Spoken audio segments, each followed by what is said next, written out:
All right, so I'm going to be talking about how to do glute bridges, starting from beginner to progressions, or how to progress with them. One big part of glute bridges, I think, with getting the form down is making sure your chin is tucked.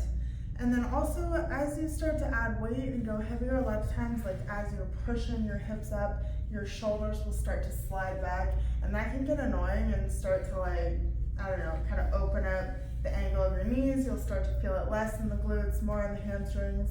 But anyway, all that to say that my solution for both of those things is I have a Bosu ball against the wall, and then I put a yoga mat over, and that way when I lay back, I'm gonna get just my head on it. It's like a little pillow. That makes sure that my chin is tucked, so that's taken care of. And then also, since I'm against the wall, even when I have, heavy weight and I'm pushing back, my feet aren't gonna slide away from me. My shoulders aren't gonna slide back because I've got this right here. So that's my setup for it. But anyway, so when you're doing glute bridges, you don't have to have this. You can just be laying flat on the floor. Just make sure your chin is tucked, all right? You wanna bring your feet in close to your butt. Sometimes with clients, I'll tell them to lift their toes just because I want you to make sure you're pushing through your heel, but you don't have to lift your toes, just make sure you're pushing down into the floor through the heels of your foot. All right, first things first, I want you to think about pushing your low back into the floor. That's gonna engage your core and also kind of posteriorly tilt your pelvis, and then from there, squeeze your glutes and push them all the way up as far as you can with your gaze forward. I could go a lot higher if I was looking behind me, but then I'd be using low back, and that's not what we're trying to target. So again, push the low back into the floor, squeeze the glutes, push them up high. Once your glutes are fully contracted, you have a nice straight line from your knee to your shoulders. That's as high as you can go, all right? That's all you need to do. When you get good at these, when you really feel them in the glutes and you know that you're working them properly, and you'll know because you'll feel a burning in your butt cheeks, then you can add weight by adding a dumbbell onto your hips. And start low, start with a light dumbbell, so you can just put it on your hips.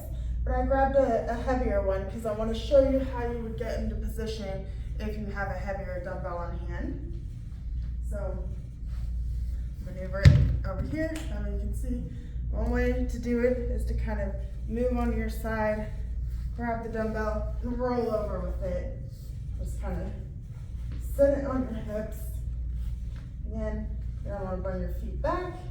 Push your low back into the floor. And you want to keep your hands on it so it doesn't roll down your body as you lift your hips. All right? Push the low back into the floor. Squeeze the glutes. Push them up high. Back down to the floor. Same thing. Push the hips up high. All right? And then to dump it, you just roll over. And then when, if you don't have a heavy enough dumbbell or you just really, really want to start pushing weight, you're going to use a barbell. You have a barbell with plates on it. You're definitely going to need a bar pad for it to sit on your hips because it gets uncomfortable really, really fast. Bring it right onto the crease of your hips. Grab the bar. Lay back with it, and then all the same things apply. You want to push your low back into the floor first to engage your core and posteriorly tilt your pelvis, and then squeeze the glutes to push the hips up high. Okay. Keep your hands on the barbell to keep it from moving off your hips. Just keep going.